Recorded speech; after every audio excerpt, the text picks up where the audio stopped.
그 시대에 맞는 본질이 무엇인가를 끊임없이 자문을 했던 것 같아요. 과감하게 과거에 있었던 건축가구는 딱 절연을 하고 우리가 볼 때 우리 시대의 답은 이거야라고 과감하게 내던질 수 있었던 거죠.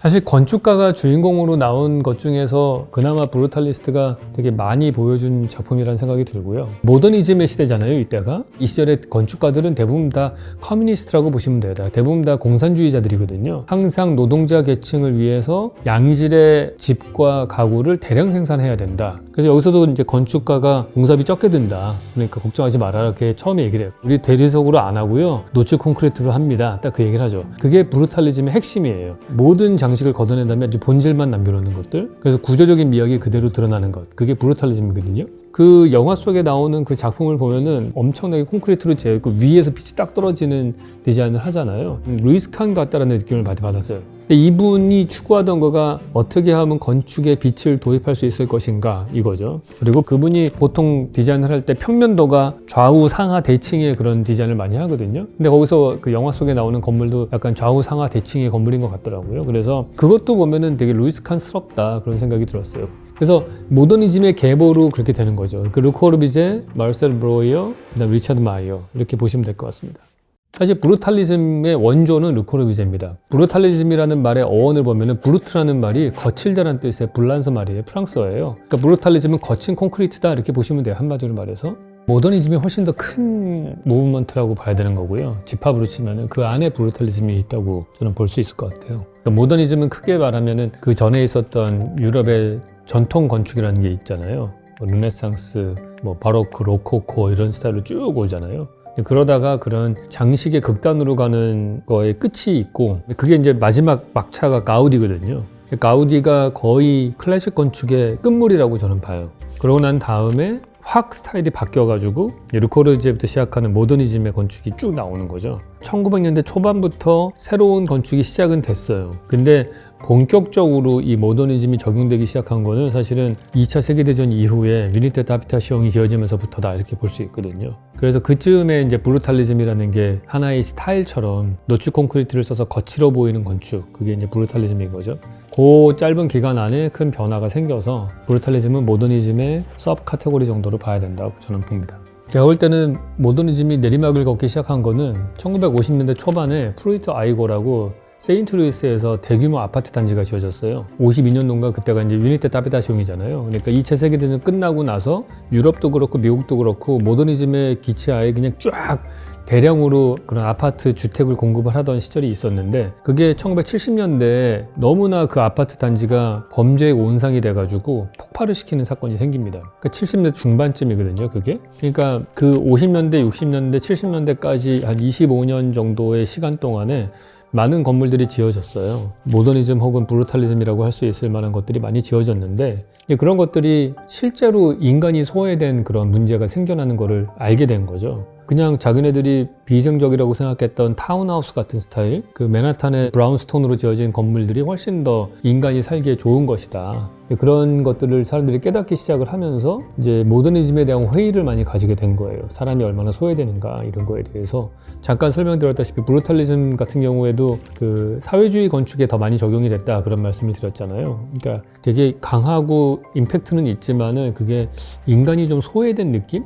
대부분의 혁명이 다 그렇지 않습니까? 아주 엄청난 비전을 갖고서 혁명을 일으키지만은 그런 사회혁명이라고 하는 것들이 인간이 소외된 경우가 대부분으로 끝나잖아요. 그래서 그런 거랑 비슷하다고 볼 수 있을 것 같아요. 그래서 건축에서도 그런 시도를 했다가 부정적인 의견들도 많이 나오고 그러면서 그쯤에서 나오는 게 포스트 모더니즘인 거예요. 건축에서는 포스트 모더니즘이 어떻게 나타나기 시작을 하냐 하면은 다른 문학이나 이런 쪽하고는 좀 다르게 옛날에 있었던 전통 건축, 서양 전통 건축, 이집트라든지 그리스에 있었던 디자인을 갖고 와서 정말 말도 안 되는 또 디자인하던 시절이 또 있습니다. 무슨 주청사 건물 짓는데 막 저 파르테논 신전에 있는 기둥 같은 것들이 들어서고 막 이런 것들이 있어요. 그래서 그런 약간 비틀어진 형태의 전통 건축이 나오는 포스트 모더니즘이 나오면서 이런 브루탈리즘이라든지 이런 것들이 끝납니다.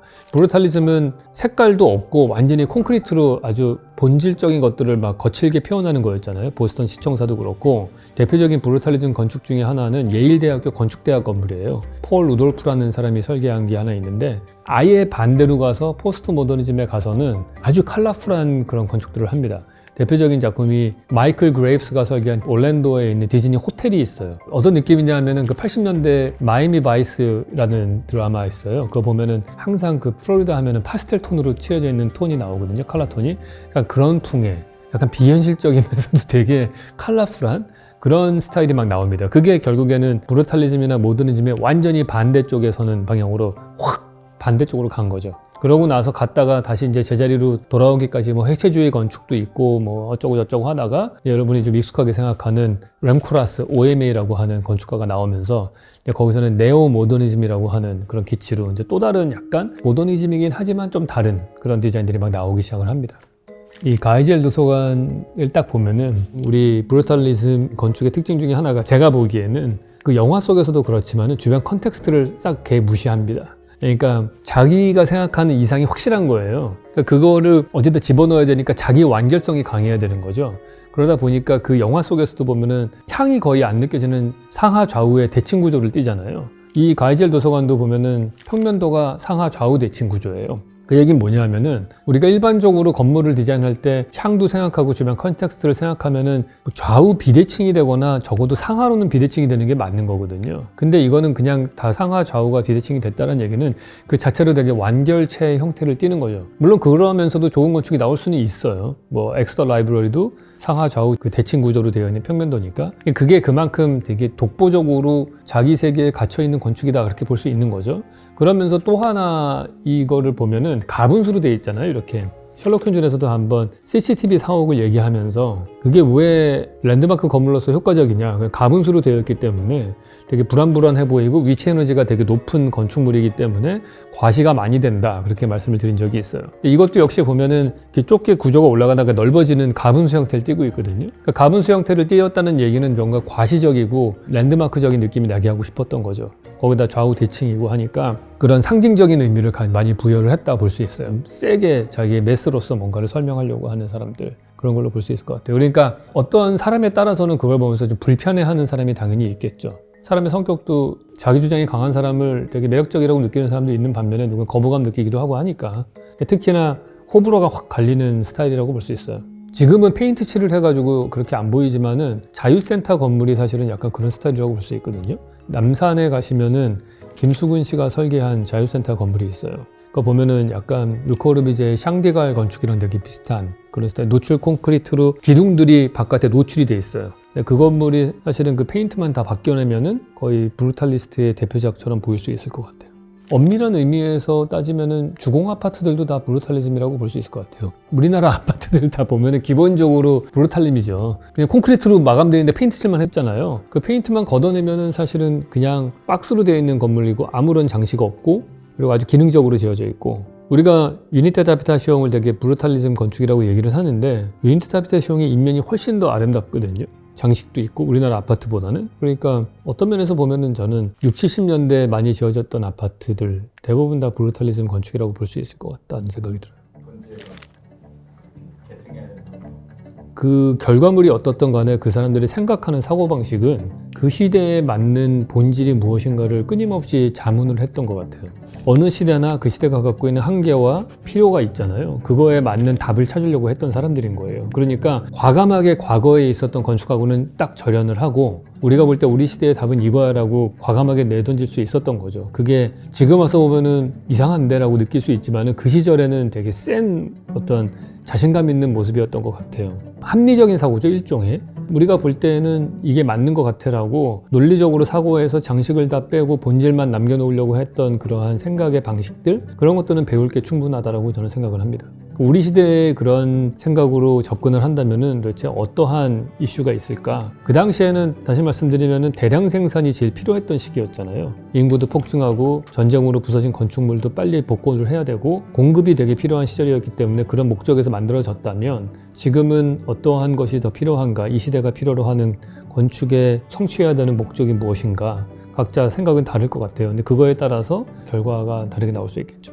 건물을 이제 앞으로 이렇게 쭉 가면서 보실 때 뭘 보시면 좋을 것 같냐면은 그 건물의 껍데기 말고요. 저 건물의 본질이 무엇인가 그거를 보는 눈을 좀 키우셨으면 좋겠어요. 근데 그 본질이 무언가를 볼 때 제일 중요한 거는 건축에서 제일 중요한 게 뭐예요? 중력을 이기는 게 제일 중요하잖아요. 그러니까 저 건물은 중력을 이기기 위해서 구조를 어떤 방식으로 풀었는가 그거를 보는 게 필요합니다. 그러니까 우리가 사람을 볼 때도 이 사람이 무슨 옷을 입었는가, 액세서리를 뭘 했는가 이게 중요한 게 아니고 그 사람의 골격이 무엇인가도 중요하잖아요. 뼈대가 어떻게 돼 있는가. 그러니까 그런 거를 보는 눈이 필요한 것 같아요. 그래서 건축가들과 비전공자들하고의 제일 큰 갭은 뭐냐 하면은 장식이 많으면 되게 쉽게 우리가 감동을 하거든요. 좀 더 우리가 깊이 있게 건축을 보다 보면은 그런 장식과 형태에 휘둘리지 않고 좀 더 본질을 보는 눈이 좀 생길 필요가 있어요. 근데 그거가 되려면은 이 건축물이 어떻게 서 있는가 구조적으로 그거를 보는 눈이 있으면 좀 좋을 것 같다는 생각을 합니다.